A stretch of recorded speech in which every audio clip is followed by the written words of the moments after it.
하늘길의 실체와 흑백무제의 본질을 끝내 마주한 구궁이는 이제 천하의 심장으로 향하는 마지막 걸음 앞에서 결전을 피할 수 없는 운명으로 받아들이게 된다.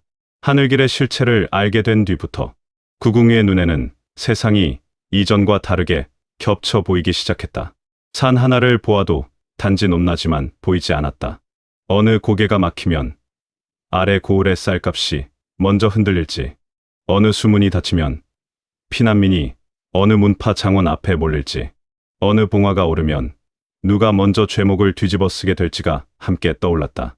흑백무제가 준비한 대계는 칼과 군량과 기록만으로 이루어진 것이 아니었다. 천하를 하나의 커다란 몸처럼 보고 그 몸에 어느 혀를 눌러야 어디가 마비되고 어디가 굴복하는지를 재는 일에 가까웠다. 그렇다면 그 중심에 선 흑백무제라는 존재 역시 단지 강한 무인이기만 할 수는 없었다. 휘는 이제 그것을 분명히 느끼고 있었다. 저 거대한 질서를 가능하게 한 자라면 그의 무학 또한 사람 하나를 베는 기술을 넘어 판 전체를 다루는 성질을 품고 있을 것이었다. 초립은 휘가 점점 더 말을 아끼는 것을 알고 있었다. 그러나 침묵의 결은 전과 달랐다. 예전의 침묵이 분노와 상실을 삼키는 종류였다면 지금의 침묵은 수많은 조각을 안에서 묶는 종류에 가까웠다. 소녀는 그러한 침묵을 방해하지 않았다. 다만 쉬는 자리마다 물과 마른 풀을 챙기고 길을 더듬을 때는 휘보다 반걸음 뒤에서 주변 기척을 살폈다. 어린 나이에 너무 큰 판을 마주한 탓에 초립의 눈에도 이제는 단순한 칼보다 더 무서운 것들이 보이고 있었다. 구유를 가장한 봉쇄, 질서를 가장한 굴복, 웃는 얼굴 뒤에 검은 손, 그리고 그 모든 것을 하나의 의지 아래 엮는 이름, 흑백무제. 둘은 3일의 여유를 하루도 허투루 쓰지 않았다. 청풍관의 젊은 제자가 남긴 지도와 메모를 바탕으로 북쪽 봉화와 서쪽 수문, 남쪽 제방과 중간 곡창의 위치를 다시 맞추어 보았다. 그 사이 휘는 한 가지 이상한 점을 발견했다. 하늘길을 이루는 주요 거점들은 단지 지리적으로 유리한 곳만이 아니었다. 대부분 오래전부터 무림의 전설이나 금기와 얽힌 자리였다. 어떤 고개는 옛 대전이 벌어진 곳이었고, 어떤 봉화대는 사라진 왕조의 잔재였으며, 어떤 수문은 무너진 종파가 남긴 석축 위에 세워져 있었다.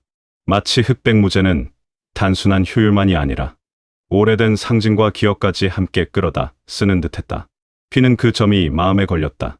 사람은 단지 굶주림과 칼 때문에만 무릎 꿇지 않는다. 오래전부터 무서워해 온 이름과 장수가 다시 살아날 때도 마음은 먼저 꺾인다. 그 실마리는 뜻밖에도 북쪽 능선 아래의 작은 폐사찰에서 풀렸다. 본래는 오래전 사라진 소승문 계열의 암자였다고 하나 지금은 거의 폐허나 다름없었다. 그러나 청풍관 제자의 메모에는 이곳 옛지하 법당의 흑백무제 이전 시절의 기록이 일부 남아있을 수 있다는 짧은 주석이 적혀 있었다. 휘는 초립을 밖에 남겨두고 무너진 법당 아래를 더듬었다. 썩은 마룻장 아래에는 바람이 드나드는 틈이 있었고 그것을 따라 내려가자 생각보다 넓은 지하 공간이 나왔다. 벽면에는 벗겨진 불화와 반쯤 지워진 도형들이 남아있었고 한쪽에는 오래된 석함이 셋 놓여 있었다.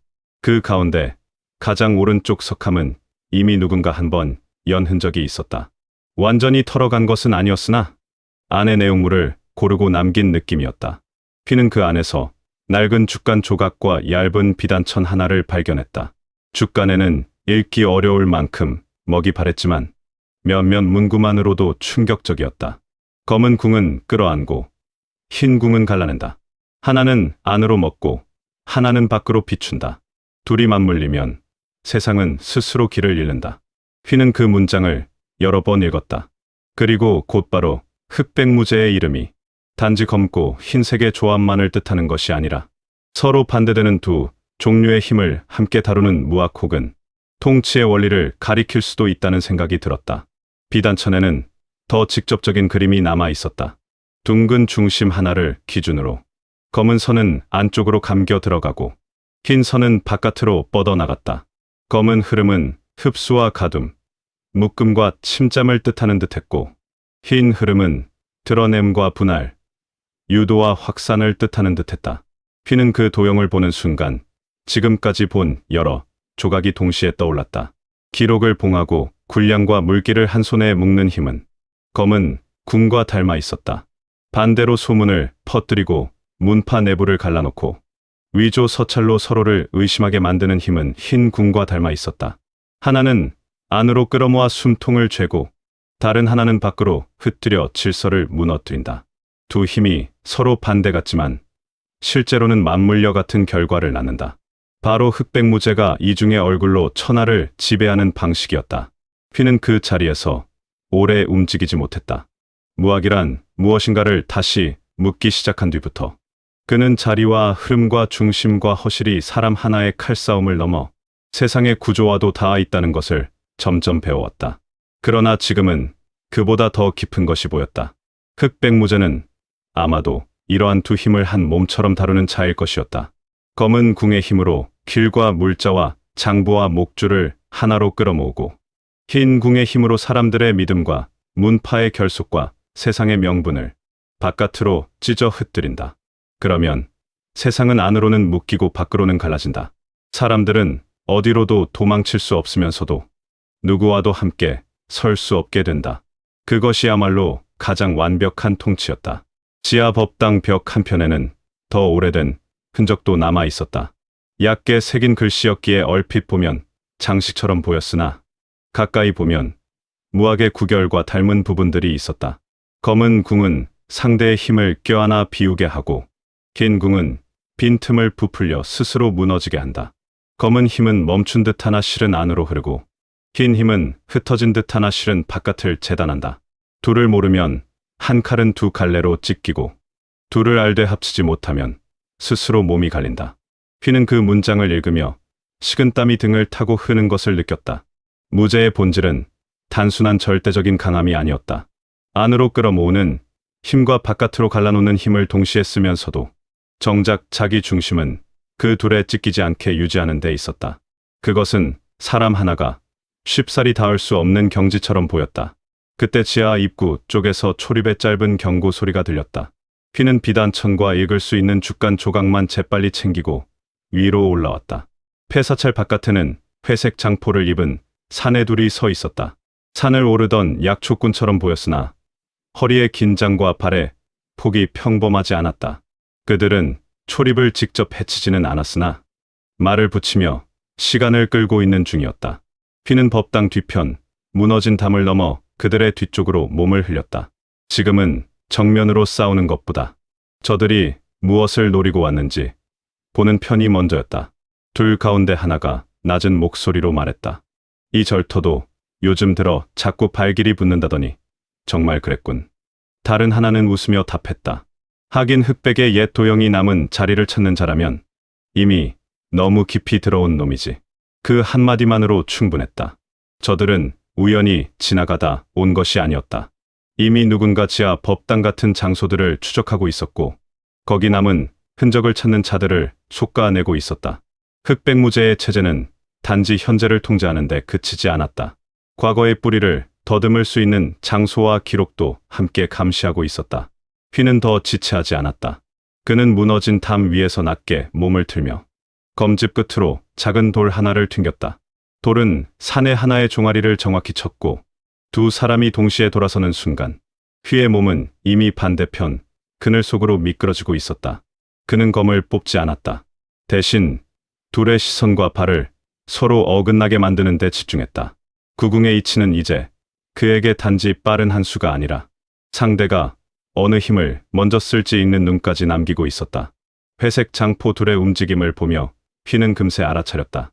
앞선 자는 검은 궁과 닮은 결을 썼다. 가까이 붙어 틈을 줄이며 상대의 움직임을 안으로 끌어당기는 식이었다. 뒤에 자는 흰 궁과 닮았다. 크게 돌고 비끼며 시선과 판단을 흩뜨리는 식이었다. 두 힘이 동시에 오면 평범한 무인은 중심을 잃기 쉬웠다. 휘는 일부러 흰 궁 쪽의 넓은 움직임을 좇지 않았다. 대신 중심을 낮게 두고 검은 궁 쪽의 끌어당김을 반치 비껴섰다. 그러자 둘의 합이 한순간 어긋났다. 흰 궁은 바깥으로 벌어져야 힘을 얻는데 검은 궁의 안쪽 끌림과 타이밍이 맞지 않자 오히려 자기 동료의 시야를 먹었다. 그 짧은 틈에 휘의 검이 처음으로 901검의 결을 드러냈다. 한 줄기였다. 그러나 그 안에는 비껴남과 중심의 보존, 상대 둘의 흐름을 동시에 어긋나게 만드는 변화가 함께 숨어 있었다. 칼날은 길지 않게 스쳤을 뿐인데 앞선 자의 손목과 뒤의 자의 소매가 거의 같은 순간 흔들렸다. 둘 다 깊은 상처는 아니었으나 합은 완전히 끊겼다. 사내 둘은 곧바로 물러섰다. 그들의 얼굴에는 놀람이 먼저 스쳤다. 특히 뒤에 자는 휘의 검을 보며 낮게 중얼거렸다. 흑궁도 아니고 백궁도 아닌데 둘을 먹어버렸군. 그 말은 휘의 가슴에 그대로 꽂혔다. 방금 자신이 펼친 것은 아직 미완이었으나 적어도 흑백의 두 힘을 따로 쫓는 것이 아니라 더 깊은 중심에서 하나의 검리로 삼키는 방향으로 가고 있다는 증거였다. 회색 장포 둘은 더 싸우지 않았다. 오히려 서로를 보며 짧은 신호를 주고는 숲 아래로 물러났다. 아직 확신은 없으나 휘를 여기서 반드시 죽여야 한다는 명이 없는 듯했다. 대신 이 정보를 위로 올릴 가능성이 컸다. 초립은 사내들이 사라진 뒤에도 한동안 긴장을 풀지 못했다. 그들이 방금 쓴 수는 처음 보는 것이었습니다. 휘는 짧게 답했다. 검은 궁과 흰 궁의 조각이다. 아마 무제 본인의 무학을 온전히 익힌 것은 아니겠지만 결은 닮았다. 초립은 그 말의 무게를 곧바로 이해하지는 못했으나 방금 싸움이 이전과 달랐다는 것만큼은 느꼈다. 둘의 힘이 마치 서로 반대 방향으로 잡아찢으려 하는데도 이상하게 한 판으로 맞물려 있었다. 휘는 고개를 끄덕였다. 맞다. 하나는 안으로 묻고 하나는 밖으로 가른다. 따로 보면 상반되지만 같이 오면 더 무섭다. 세상도 그렇게 다뤄왔을 거다. 폐사차를 떠난 뒤 둘은 산줄기 깊숙한 동굴 안에서 잠시 숨을 골랐다. 휘는 비단천을 다시 펼쳐보았다. 검은 선은 안으로 감기고 흰 선은 바깥으로 뻗는다. 그리고 그 중심은 양쪽에 찢기지 않은 채 고요하게 남아있다. 그 그림을 오래 들여다보다가 그는 문득 자기 901검이 왜 아직 문턱에 머물러 있는지 조금 더 선명히 깨달았다. 자신은 9 이치를 하나의 검리로 묶기 시작했지만 아직 세상의 거대한 흑과 백을 동시에 삼키는 정도에는 이르지 못했다. 무제의 본질은 두 힘을 번갈아 쓰는 데 있는 것이 아니라 서로 상극처럼 보이는 두 힘을 한 중심 아래 부려도 스스로 갈라지지 않는 데 있다. 그것이야말로 진짜 무학의 본질일지도 몰랐다. 강하다는 것은 힘이 크다는 뜻이 아니라 서로 반대되는 흐름을 몸 안에서 끝내 찢기지 않게 품는다는 뜻일 수 있었다. 그는 한참 뒤 초립에게 조용히 말했다. 지금까지는 무제가 세상을 다루는 법만 보였다. 이제는 그가 자기 몸과 검으로도 같은 일을 한다는 걸 알게 되었다. 초립은 생각에 잠긴 얼굴로 물었다. 그럼 이길 수 있습니까? 휘는 곧바로 답하지 못했다. 예전 같으면 모른다고 했을 것이다. 지금도 완전히 안다고 할 수는 없었다. 다만 한 가지는 분명했다. 흑궁과 백궁이 맞물린 무제의 본질을 본 이상 앞으로의 싸움은 단지 강한 상대를 쓰러뜨리는 일이 아니다. 안으로 묶이고 밖으로 찢기는 판 전체에서 끝내 중심을 잃지 않고 그 둘을 함께 끊어야 하는 싸움이다. 그는 아주 낮게 대답했다. 아직은 모른다. 하지만 이제 무엇을 모르는지는 알게 되었다. 그 차이는 크다. 밤이 깊어 갈수록 동굴 안은 차가워졌다. 초립은 피곤해 잠들었으나 휘는 눈을 감지 못했다. 흑백무제의 이름은 이제 그에게 완전히 다른 얼굴로 다가왔다. 검은 궁은 사람과 물자와 길과 장부를 안으로 끌어안아 빠져나갈 틈을 없앤다. 흰 궁은 믿음과 문파와 명분과 관계를 바깥으로 갈라 서로를 의심하게 만든다. 세상은 그 두 힘 사이에서 점점 더 숨을 잃는다. 그리고 무제는 그 중심에서 자신만은 결코 찢기지 않은 채 모든 것을 조정한다. 그것이 무제의 본질이었다. 압도적 무력의 정점이 아니라 상반되는 두 질서를 하나의 몸과 하나의 판 아래 부리는 존재. 휘는 손을 검 위에 올리고 아주 천천히 숨을 골랐다. 901검의 문턱은 밟았으나 이제부터는 그 검리를 더 깊은 싸움에 맞게 벼려야 한다. 자리와 흐름과 허실과 중심이 하나로 묶이는 것만으로는 부족할지도 모른다. 언젠가 흑궁과 백궁이 동시에 몰아쳐 올 때 그 둘을 따로 막으려 하면 자신부터 갈라질 것이다. 그렇다면 구궁일검 또한 단지 하나의 선이 아니라 안으로 삼키고 밖으로 비우며도 끝내 찢기지 않는 더 깊은 중심을 가져야 한다. 그는 그것이 앞으로 남은 결전의 진짜 문턱이라고 느꼈다. 새벽녘 동굴 바깥 하늘이 희미하게 밝아올 때에야 휘는 잠시 눈을 감았다. 꿈속에서도 검은 선과 흰 선이 서로를 감고 갈랐다. 그러나 그 중심에는 흔들리지 않는 한 점이 있었다. 아직 작고 희미했지만 분명히 존재하는 점. 휘는 그 점이 앞으로 자기 검이 가야 할 자리임을 알고 있었다. 태양의 그림자와 끊어진 하늘길. 5 토령의 주인과 봉해진 기록. 무릎 꿇은 문파와 살아남은 증인.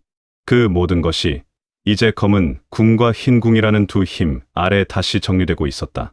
그리고 그 힘의 본질을 본 이상 결전은 더 이상 멀지 않았다.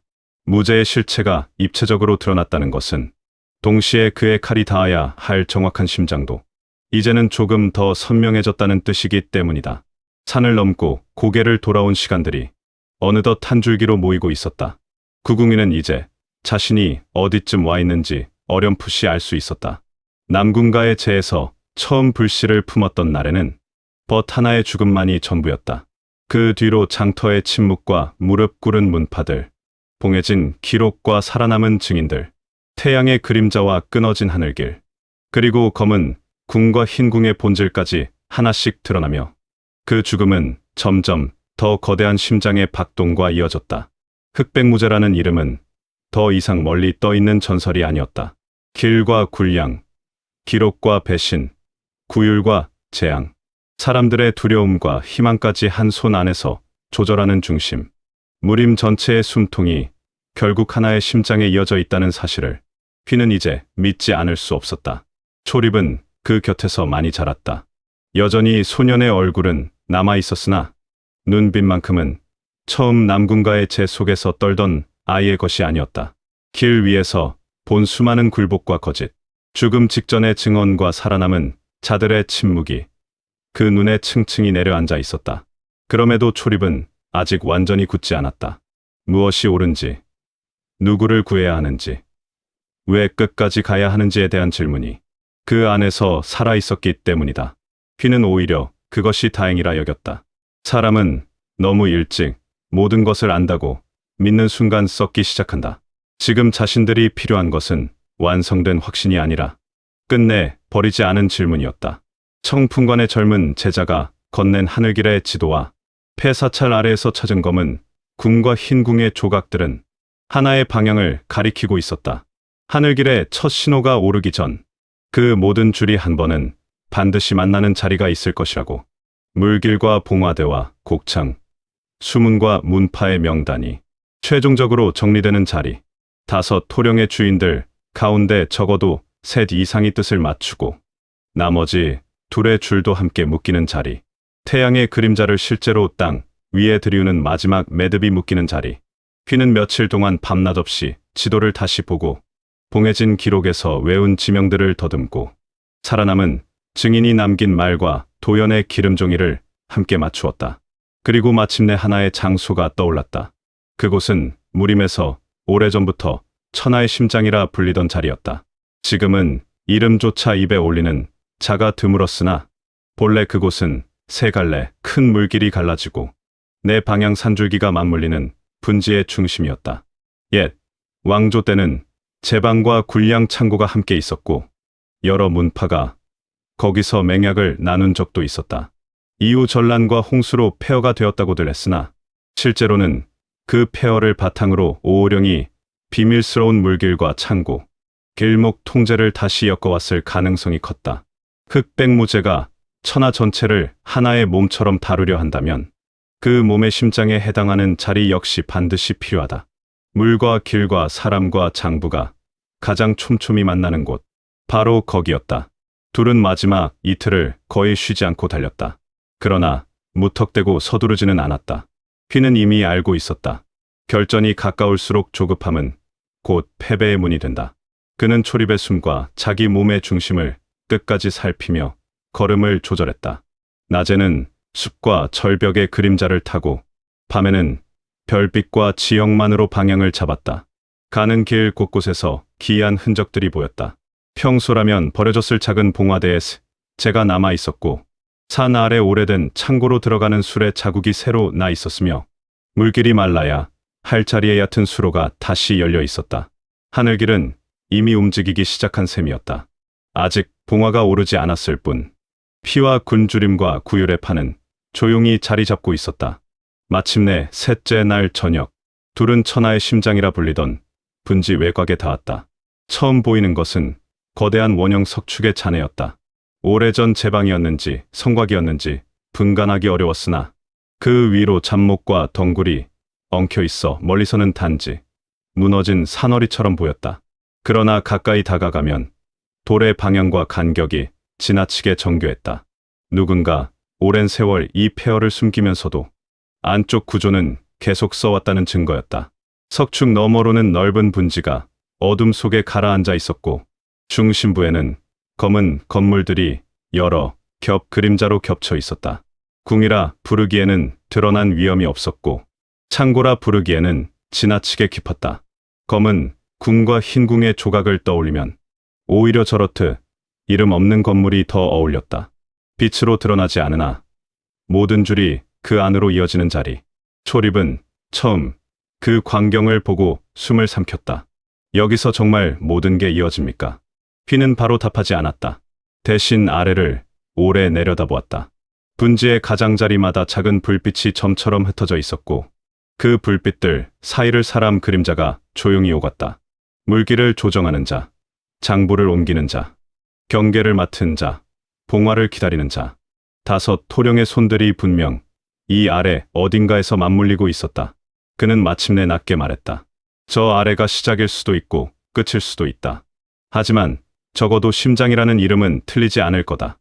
둘은 곧장 중심으로 내려가지 않았다.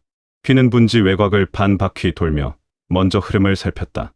어디에 경계가 두텁고 어디에 물길이 살아있으며 어디에 장부와 군량이 모이는지, 사람들의 움직임이 어느 방향으로 쏠리는지를 하나씩 읽었다. 그러면서 곧 알게 되었다. 이 분지는 단순한 거점이 아니라 거대한 움직이는 진법 그 자체였다. 바깥의 석축은 첫 번째 원을 이루고, 안쪽의 수로와 창고와 길목은 두 번째 원을 이루며, 가장 중심에는 검은 건물과 흰 정각 같은 두 공간이 나뉘어 있었다. 하나는 창문이 적고 안으로 모든 길을 끌어모으는 구조였고, 다른 하나는 복도와 통로가 방사형으로 퍼져나가 사람과 명을 밖으로 흘려보내는 구조였다. 휘는 그 순간 온몸에 소름이 돋았다. 검은 궁과 흰 궁은 무학의 비유가 아니라 실제 구조이기도 했다. 안으로 끌어모으는 궁, 밖으로 흩뜨리는 궁, 그리고 그 둘이 맞물린 한가운데 아직 보이지 않는 진짜 중심이 있었다. 분지 가장자리의 그림자 속에서 휘는 뜻밖의 사람들을 열어보았다. 청풍관의 젊은 제자와 비슷한 복색을 한 자, 둘이 몰래 신호를 주고받고 있었고, 어느 도문의 낡은 표식을 소매 안에 숨긴 늙은 사내 하나가 마치 짐꾼처럼 곡창 쪽을 살피고 있었다. 또 한쪽에는 창문에 제자 차림을 했으나 발걸음과 눈빛이 지나치게 긴장된 자가 있었다. 무릎 꿇은 문파들 속에서도 아직 뜻을 버리지 않은 자들이 이곳까지 흘러들어온 것이다. 반대로 완전히 썩은 자들도 보였다. 사문의 옷을 입고 있으나 이미 오호령의 명만 기다리는 얼굴들, 자기 문파의 길목과 인원을 직접 가리키며 설명하는 자들, 협력과 배신, 침묵과 회복의 갈림이 이곳에서 모두 한자리에 모이고 있었다. 결전은 이미 시작된 셈이었다. 휘는 초립에게 바위 틈 하나를 가리켰다. 무슨 일이 있어도 봉화가 오르기 전까지는 나오지 말라고, 자신이 부르기 전에는 누구의 이름을 들어도 움직이지 말라고 단단히 일렀다. 초립은 잠시 입술을 깨물다가 고개를 끄덕였다. 소년의 눈에는 불안이 있었으나 더 이상 아이처럼 매달리지는 않았다. 길 위에서 너무 많은 것을 본 탓에 지금 자신이 해야 할 일이 기다리는 것이라는 사실도 알고 있었다. 휘는 그런 초립의 어깨를 아주 짧게 눌러 주고 홀로 아래로 내려갔다. 분지 안으로 들어서는 순간 공기부터 달라졌다. 겉으로는 조용했지만 안에서는 수많은 흐름이 동시에 움직이고 있었다. 쌀 자루 하나가 옮겨질 때마다 어느 고을의 숨통이 줄어들 것이고, 약재 꾸러미 하나가 어느 방향으로 가느냐에 따라 수문 앞에서 살아남는 사람들이 갈릴 것이다. 그 모든 줄이 여기서 정리되고 있었다. 휘는 검은 건물과 흰 정각 사이를 잇는 낮은 돌다리를 눈에 담았다. 그곳이 가장 중요해 보였다. 안으로 모이는 것과 밖으로 흩어지는 것이 맞물리는 자리. 심장은 늘 그런 곳에 있다. 그때 분지 전체에 미세한 떨림이 번졌다. 북쪽 높은 석탑 위에서 작은 불빛 하나가 피어올랐다. 봉화였다. 아직 큰 신호는 아니었으나 약속된 첫 불이었다. 휘는 이를 악물었다. 정말 시작되는 것이다. 그 불빛 하나에 반응하듯 검은 건물 안쪽에서 사람 셋이 나왔고 흰 전각 쪽에서도 장포를 입은 자 여럿이 흩어졌다. 장부를 든 자, 수로 지도를 든 자, 사문 명단을 확인하는 자들이 동시에 움직였다. 그리고 바로 그때 돌다리 위 중앙에 한 사람이 모습을 드러냈다. 흑백무제였다. 휘는 한 번도 그를 본 적이 없었다. 그러나 보는 순간 알았다. 그가 전설에서처럼 거대한 체구를 지닌 것도 아니고 온몸에 피 냄새를 두른 괴물 같은 모습도 아니었다.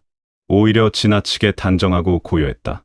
검은 옷도 흰 옷도 아닌 빛에 따라 어둡게도 옅게도 보이는 긴 포를 걸쳤고 손에는 아무것도 들려있지 않았다. 그런데도 그가 돌다리 중앙에 선 순간 검은 건물 쪽의 사람들과 흰 전각 쪽의 사람들, 바깥 길목을 지키던 자들까지 한꺼번에 숨을 고르는 듯했다. 안으로 모이는 힘과 밖으로 흩어지는 힘. 검은 궁과 흰 궁의 두 흐름이 한 사람의 고요한 자세 아래서 아무렇지 않게 만나는 광경이었다. 휘는 그 모습만으로도 그가 왜 무제라 불리는지 이해할 수 있었다. 무학의 크기 때문만이 아니다. 서로 반대되는 수많은 흐름이 그의 주위에서는 조금도 충돌하지 않고 자연스럽게 이어지고 있었다. 무제는 먼저 하늘을 올려다보았다. 봉화의 첫 불이 북쪽 석탑 위에서 흔들리고 있었다. 그가 아주 낮게 손을 들자 흰 전각 쪽에서 종이패와 장부가 움직였고 검은 건물 쪽에서는 수로를 맡은 자들이 사라졌다. 말 한마디 없이 천하의 숨통이 조여지기 시작하는 장면이었다. 휘는 그 광경을 보는 순간 더 이상 기다릴 수 없다는 것을 알았다. 봉화가 두 번째로 오르면 늦는다. 길이 닫히고 물길이 틀어지고 그 다음부터는 이 분지 밖 수많은 문파와 고을이 순식간에 재물이 되기 시작할 것이다. 그는 그림자 속에서 천천히 걸어 나왔다. 분지의 여러 시선이 한순간 이쪽으로 쏠렸다. 검은 건물 쪽 경계들이 먼저 움직였고 흰 전각 앞에 장포들이 손을 들었다. 그러나 휘는 걸음을 멈추지 않았다. 돌다리 아래에 이르러서야 그는 검집에 손을 얹었다. 무제도 그제야 시선을 내렸다. 두 사람의 눈이 분지 한가운데서 처음 마주쳤. 벗의 죽음과 봉해진 기록과 태양의 그림자와 하늘길의 대게, 무릎 꿇은 문파들의 침묵과 살아남은 증인의 마지막 말이 모두 그 시선 하나에 겹쳐지는 듯했다. 무제의 얼굴은 놀라울 만큼 평온했다. 그는 휘를 알아본 듯도 전혀 처음 보는 듯도 않은 얼굴로 바라보다가 입을 열었다. 늦었군. 그 한마디는 비웃음도 분노도 아니었다. 마치 이미 올 줄 알고 있었지만 한 발 늦었다는 사실만을 확인하는 사람처럼 담담했다. 휘는 돌다리 아래서 고개를 들고 답했다. 아직 봉화가 둘째 불을 올리지는 않았습니다. 무제는 아주 옅게 웃었다. 그 미소에는 오만보다 더 깊은 확신이 있었다. 첫째, 불이 올랐다는 건 이미 충분하다는 뜻이지. 세상은 늘 두 번째를 기다리며 늦네. 휘는 그 말을 들으며 중심을 더 깊이 가라앉았다. 바로 저것이다. 태양의 그림자. 사람들의 조급함과 망설임. 구원의 기대와 공포를 너무 잘 아는 자의 말. 주위의 경계들이 더 가까워지려 하자 무제가 손끝으로 아주 작게 막았다. 아무도 앞으로 나오지 못했다. 흑백의 두 궁이 맞물린 분지 한가운데서 천하의 심장은 지금 오직 둘만의 거리로 수축하고 있었다. 휘는 그제야 이 순간이 단지 우연한 조우가 아니라 오랫동안 준비된 구조의 한복판이라는 것을 분명히 느꼈다. 무제 역시 자신이 여기까지 올 줄 알고 있었는지도 모른다. 아니, 알고도 불러들였을 가능성마저 있었다. 모든 줄이 모이는 자리로 무제는 한 걸음도 내딛지 않은 채 물었다. 자네는 지금까지 무엇을 보았나? 질문은 이상할 만큼 담담했다. 휘는 한순간 수많은 답을 떠올렸다. 남군가의 재, 봉해진 기록, 다섯 토령의 주인, 무릎 꿇은 문파, 태양의 그림자, 끊어진 하늘길. 그러나 그는 길게 말하지 않았다. 세상을 구한다는 얼굴 아래 세상을 제물로 삼는 심장을 보았습니다. 무제의 눈빛이 아주 미세하게 흔들렸다. 놀람이라기보다 상대가 어디까지 왔는지를 가늠하는 빛에 가까웠다. 그러고는 천천히 말했다. 사람은 늘 잘나서 보지.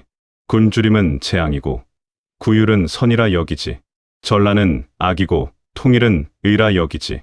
하지만 천하는 그렇게 단순하지 않아. 누군가는 전부를 함께 봐야 한다. 휘는 그 말이야말로 저 자의 본질을 가장 잘 드러낸다고 느꼈다. 파멸과 구원을 같은 저울 위에 올리고 그 둘을 함께 재는 자. 그래서 결국 수많은 생을 숫자로 다루게 된 자. 휘는 낮게 말했다. 함께 본다고 해서 함께 쥐어도 된다는 뜻은 아닙니다. 무제는 처음으로 아주 짧게 웃었다. 그 웃음은 차갑지 않았다. 오히려 오래 기다린 대답을 들은 사람처럼 미묘한 온기를 띠고 있었다. 자네 벗도 비슷한 말을 했지. 그 한마디에 휘의 안이 크게 흔들렸다. 도연을 안다는 뜻이었다. 벗의 죽음이 더는 추측이 아니고 바로 저 중심과 이미 연결되어 있었다는 증거였다. 휘의 손이 검집 위에서 한치 더 굳어졌다. 무제는 계속해서 말했다. 그는 나를 막으려 한 것이 아니라 나를 이해하려 했어. 그래서 위험했지. 이해하는 자는 언젠가 칼을 더 정확히 들거든. 그 말은 피보다 더 뜨겁게 휘의 가슴을 찔렀다. 남궁도연은 정말로 여기까지 닿으려 했던 것이다. 단지 복수나 저항이 아니라 이 심장을 이해하고 멈추려는 길 위에서 죽었다. 휘는 더 이상 자신의 분노를 숨기지 않았다. 당신이 죽였습니다. 무제는 부정하지 않았다. 대신 고요하게 답했다. 내가 직접 칼을 들지는 않았지. 하지만 그의 죽음은 결국 이 중심과 이어져 있었네. 그 이상은 부정하지 않겠다. 그 인정이 오히려 더 잔혹했다. 피를 흘린 손이 하나가 아니어도 심장이 살아있는 한 죽음은 결국 거기서 나온다는 뜻이었으니까. 돌다리 위와 아래에 잠시 아무 소리도 없었다. 주위의 모든 숨이 멎은 듯했다. 검은 궁과 흰 궁의 사람들이, 아직 뜻을 버리지 않은 문파의 제자들이, 배신으로 이미 깊이 들어간 자들이, 분지 바깥 그림자에 숨어있던 이름 없는 불씨들까지 모두 이 한순간을 바라보고 있는 듯했다. 천하의 심장이 지금 정면으로 마주 보고 있었다. 한쪽은 파멸을 구원으로 다루는 중심이고 다른 한쪽은 그 파멸의 구조를 끝내 베어내려 여기까지 걸어온 검객이었다. 무제는 마지막으로 물었다. 자네는 나를 빼면 세상이 나아질 거라 믿나? 휘는 천천히 검을 뽑았다. 칼은 아직 낮게 내려가 있었고 움직이지 않았다.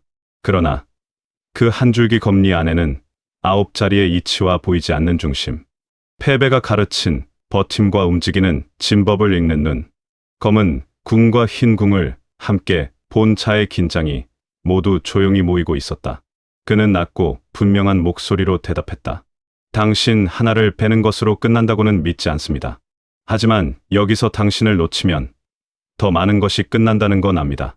그 말이 떨어지는 순간 북쪽 석탑의 봉화가 두 번째 불을 올리기 직전에 떨림을 내뿜었다.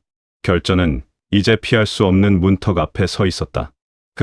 흑백무제와 구궁이 파멸을 구원이라 부르는 중심과 그 중심을 향해 여기까지 걸어온 검이 마침내 같은 숨결 안에 들어온 것이다. 천하의 심장은 박동을 늦추지 않았고 분지의 모든 줄은 이미 긴장으로 팽팽했다. 휘는 그 모든 희생과 진실의 끝이 지금 이 한 걸음 앞에 놓여 있음을 알았다. 그리고 마침내 그 한 걸음을 내딛기 위해 몸 안의 중심을 가장 깊은 곳까지 가라앉혔다. 검은 궁과 흰 궁이 맞물린 무제의 질서가 처음으로 흔들린다. 구궁이는 더 이상 추적자가 아니라 천하의 심장을 겨누는 검으로 서게 된다. 오늘의 이야기는 여기까지입니다. 들어주셔서 감사합니다. 강호의 길은 끝나지 않습니다.